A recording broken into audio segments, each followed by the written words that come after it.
y'all, welcome back to the channel. Today I'm going to chat with you guys about what we've been up to over the summer. Let's get into it.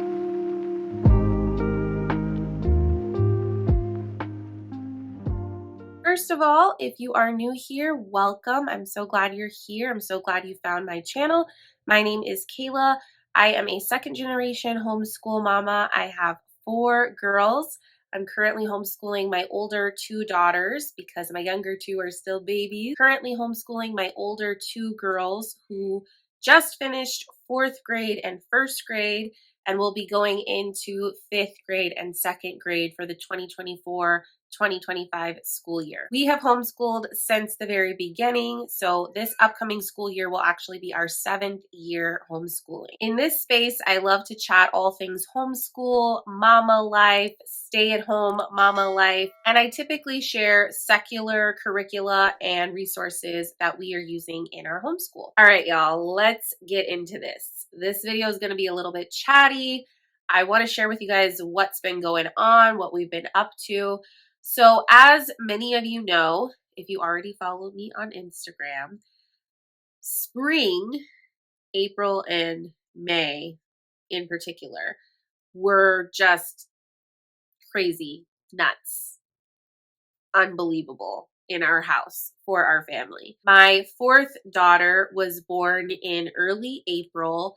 That was such an exciting time. I had been really busy working hard in order to prepare our family and our homeschool so that we could take a nice leisurely break, knowing that we had a new baby coming. I expected that we would take most of April either completely off from homeschool or with very pared down light lessons in our homeschool because I would be recovering from giving birth. We'd have a new baby. There's always a little bit of an adjustment period. We all want to bond with the baby. We want to spend time with the baby. We want to relax and cuddle.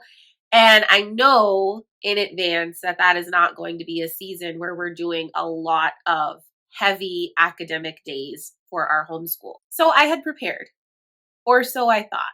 But there's only so much you can prepare for. And I definitely was not prepared for all that was in store for the family.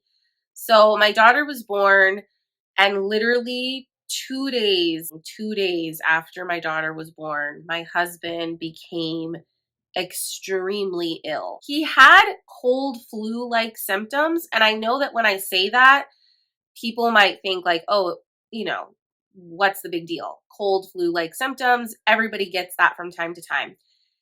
Guys, this was extreme flu-like symptoms. And not only was it really extreme for anybody, but my husband is the kind of person that literally never gets sick.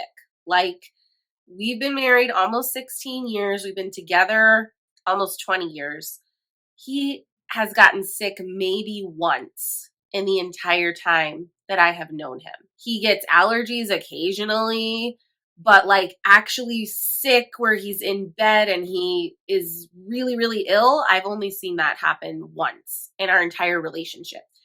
So for him to come down so fast and hard with these really intense symptoms took me aback. I was very surprised, especially because of the timing. I was coming home from the hospital with a brand new baby and a very sick husband who had taken time off of work, taken paternity leave, which already is not enough time, but he had taken a week paternity leave, which is all he could afford with a relatively new job that he has. And instead of, helping me, bonding with our baby, spending time with our older girls, he literally could not get out of bed during that entire 9 days that he was home, 10 days that he was home. He was so sick, extremely weak, a horrible hacking cough, a really high fever, violent body chills, horrible muscle pains. And then, of course, he had to go back to work. He wasn't really fully over it or better, but his leave was up, so he had to go back to work. My mom had kindly offered to come and stay with us after the new baby was born to sort of help out around the house, help out with my older girls.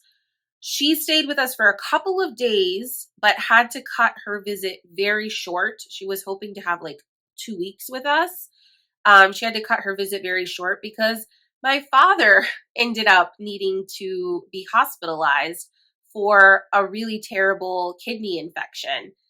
Again, out of the blue, horrible timing, right? So I have a newborn and a toddler and my two older girls, and I'm pretty quickly thrown into the deep end of being on my own with all four girls, which was fine. Like, we managed.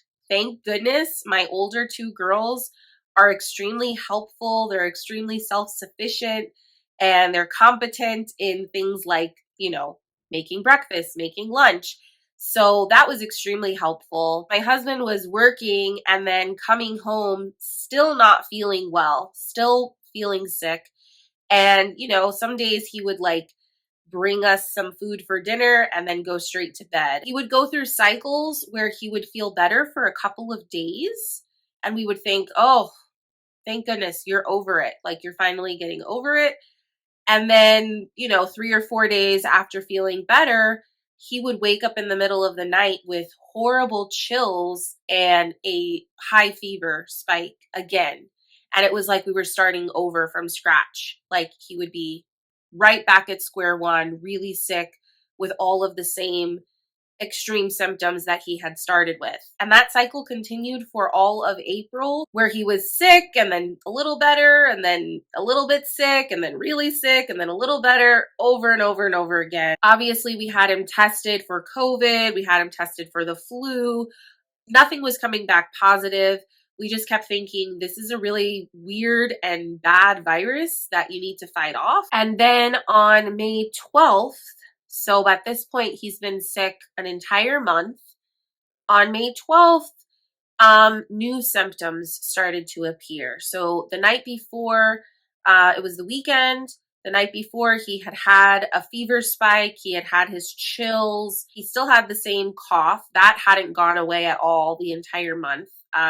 Some days it was better than others, but he had a consistent cough throughout the entire time he was ill. But on Sunday, May 12th, new symptoms start appearing. So in addition to the fever and the cough, he had some neurological symptoms that were quite frightening to me and to my daughters.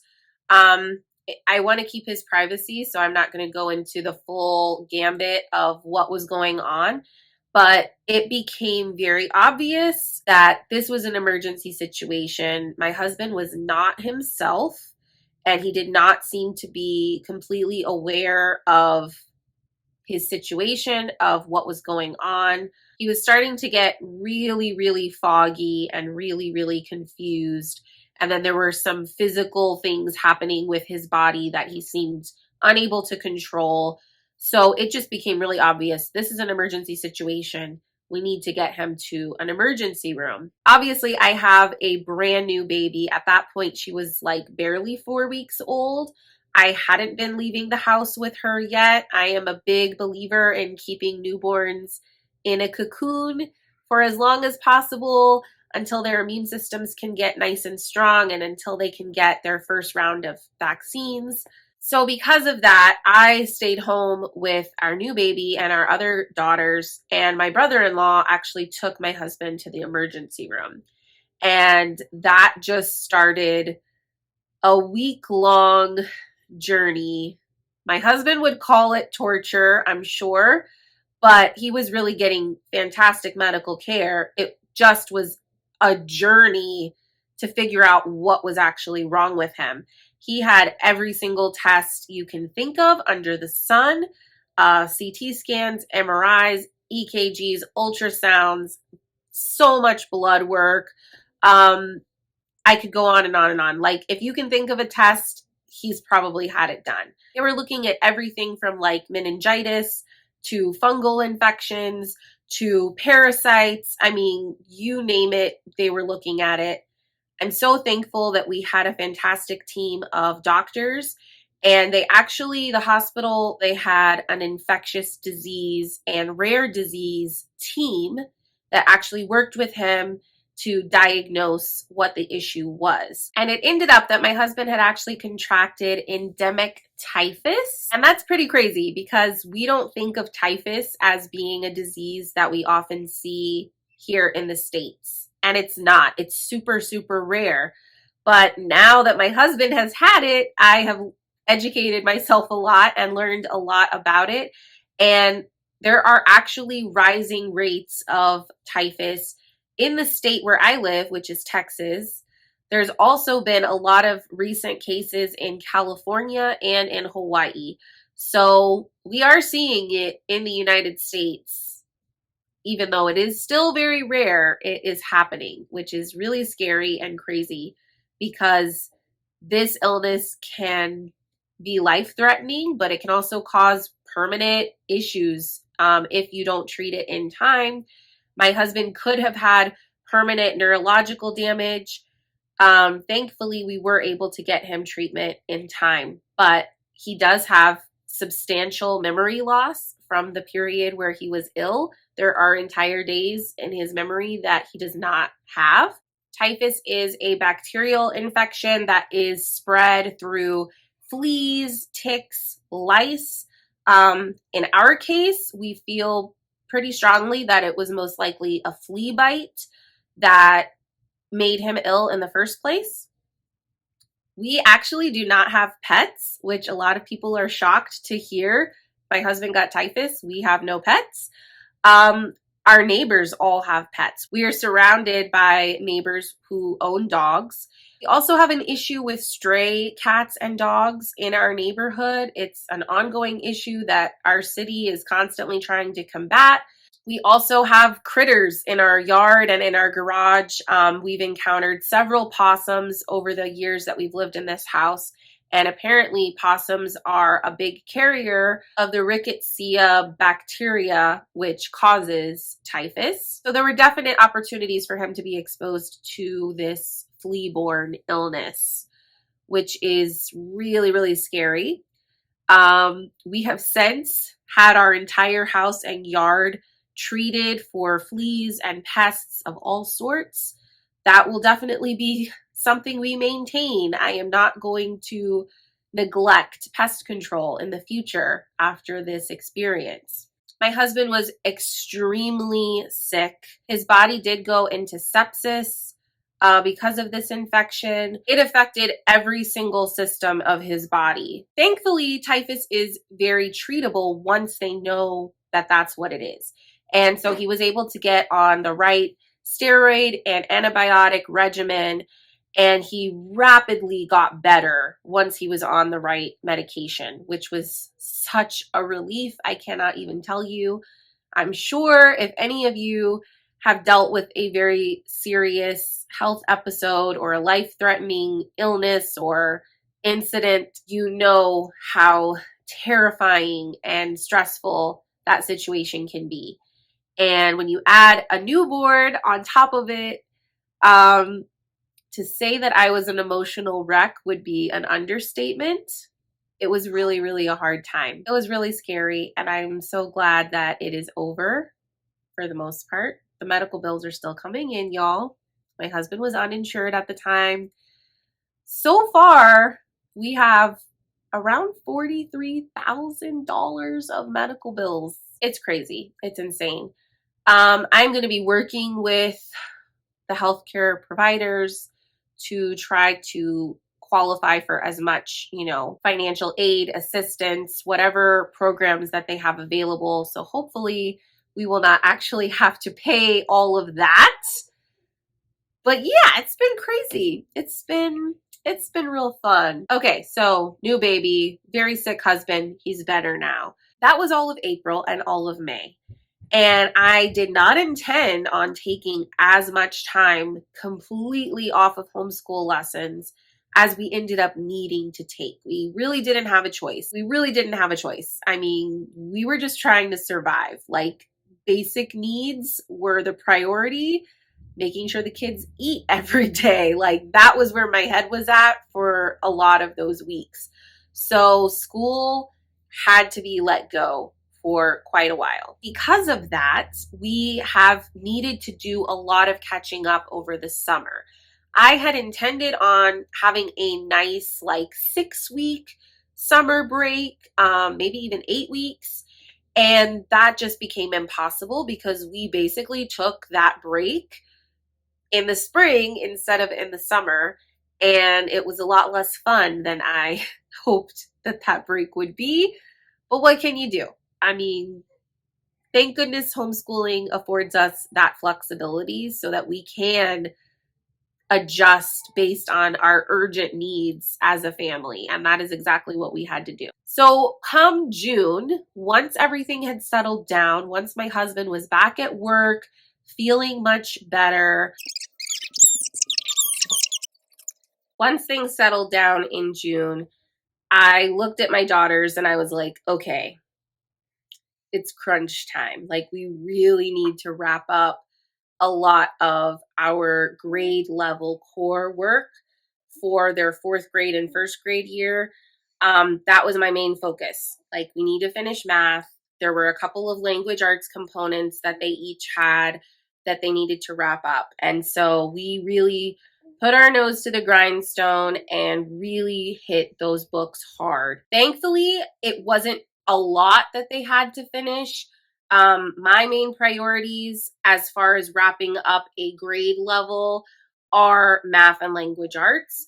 Everything else, we kind of flow in and out of it, like as far as history, science, geography, social studies, all of those things. We typically do family style, and it doesn't really matter too much if we finish a whole level within a year. Of course, I would like to, but I'm not going to put that added pressure on myself, especially when, unexpected circumstances come up. You have to change plans, you have to switch gears. I'm fine with that. I'm fine with going with the flow in areas where I can. But in areas like math and language arts, it is important for me, this is just my preference, my opinion, to keep my girls at or above grade level. And I know that not all homeschoolers are into that whole vibe. A lot of us don't like grade levels. I understand. I really do. I know that the learning that we do doesn't always fit neatly into a grade level. And I'm okay with that. I mean, there are lots of resources we use in our homeschool that are designed more for an age range versus a specific grade level. So that's cool with me. But like I said, with certain areas, I do feel like I want us to keep the momentum going, keep at a decent pace. And things like grade levels, learning standards, goals for each year can definitely be helpful in order to just keep us going on the right path. So with math in particular, I definitely want them to finish an entire grade level before we move on to our new school year. In order to reach that goal this year in particular, because I wanted us to be done no later than the end of July. Thankfully, we got done faster than that. We got done sooner than that. But that was kind of my cap. Like, we have to be finished by the end of July so that come August, we can start pulling out new things, basically start our new school year for fifth grade and second grade. So in order to do that, I was having my oldest, my 10-year-old, do about 3 math lessons a day. And then my younger daughter, my 7-year-old, it was doing about 2 math lessons a day. I know that sounds like a lot. And honestly, with the math curriculum that we use with Singapore Dimensions, it can be a lot. But because that was our main focus and we weren't really doing any other subjects, it was okay for us to do that much math in a day. They were also only doing that 4 days a week. So it wasn't a full 5 days a week. I had calculated exactly how many lessons each of them had left in order to finish their math for the year. And I was able to configure it where they could have that 4-day week over the summer, over the past few weeks, which worked out really well because my husband, he works for the local school district, and for summer, he works 4 days a week. So it worked out really well because now they have these 3-day weekends with dad for the duration of the summer. I think we have a few more weeks like that. And so on Friday, they can go swimming. We can do fun stuff as a family, and we're still able to get our schoolwork done and meet that goal of wrapping by the end of July. So as I'm filming this video, it's July 10th. By the time you watch this, it'll probably be a few days later, maybe a week later. But my oldest was able to finish everything last week. So she was ahead of schedule. My younger daughter will be completely finished by the end of this week. So she'll still have finished about 2 or 3 weeks ahead of what I originally thought it might take us to finish all of her first grade math. So she's wrapping up 1B with dimensions. She only has like 4 more lessons or 5 more lessons. So we'll definitely be finished with that by the time you are watching this video. It's always really hard for me feeling like we're behind. So anytime we're able to like put in a little bit of extra work, put in extra time, and finish things that we started, it just feels so good. It feels really good for me, but it also feels really good for them. So it's been worth it. It's been worth it to work a little bit harder this summer than we had planned, to make up for that time that we had to take off. And we're doing it. We're finishing strong. So like I said, the main focus has been math. In addition to math, they each had a couple of language arts components to finish up. My oldest daughter needed to finish her spelling workbook, which she did. My younger daughter had some of her Beowulf's grammar workbook to finish, which she did. The other thing that we started off doing in June, but then we dropped it, was the rest of our History Quest lessons. So this whole past school year, we have been doing History Quest Middle Times, which is basically medieval world history. There are a total of 33 weeks in History Quest Middle Times. And it is such a bummer to me that we didn't quite finish it. I needed to drop it over the summer. I was hoping to finish it alongside the math and the language arts things that they needed to wrap up. But it was just too much. With them doing so much math each day, it was just too much. So we will come back to History Quest in the new school year. So I have the teacher's guide here. I had counted out 33 weeks. If you include all of the weeks that they have scheduled for Hygge history, which is basically just where you take a pause and read some literature, we have 7 weeks left to finish all of this. So that's actually not that bad. 7 weeks of our new school year, we will be wrapping this up. And I'm okay with that. I mean, it would have been ideal to finish this all within 1 year, but what can you do, right? Early times took us almost a full 2 school years to finish. So 1 school year and 7 weeks, it's not bad. It's not bad at all. I think I've mentioned this before, but we did finish all of our science for the 2023-2024 school year. We actually wrapped that up really early, like back in February, before my baby girl came. It was either February or March. I don't remember. But yeah, so all that we had left to do that I really wanted to focus on was math, a couple language arts things, and our history. We had to let the history go. It is what it is. That's okay. We will enjoy the rest of medieval history in the 2024-2025 school year, and then we will just move on from there. Speaking of which, I'm sure a lot of you are wondering what we're going to be doing in 2024-2025. So you'll be happy to know that the next videos I'm going to be working on finally will be our curriculum picks videos. I will have a whole week of these. Next week, whenever you're watching this, the following week is when I plan to have those out. I will be doing a video for 5th grade picks, a video for 2nd grade picks, and then a video for our group family subject picks. So exciting. I feel really proud of us. It was such a rough season of life, but we got through it, and we are wrapping up this school year strong in spite of it, in spite of everything. Not everything went perfectly as planned in the past school year.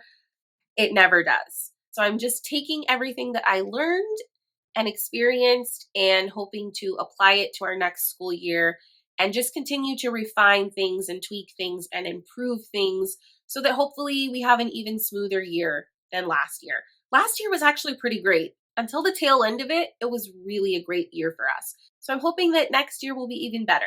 And I also know that if something goes wrong or crazy or haywire, we will get through it, as we always do. I'd love to hear from y'all in the comments below. Any recap thoughts that you have about the previous school year, if you've already completed it, or what you guys have been up to over the summer. Are you still wrapping things up from last year? Have you already started your new school year? How are things going? Let me know down in the comments below. I love chatting with y'all. You can also always feel free to DM me on Instagram if you want to chat one-on-one, or if you have any questions about any curricula or resources that I've mentioned on this channel. I'm always happy to respond over there as well. Thank you so much for watching. I will see you guys for curriculum week very soon. Bye for now.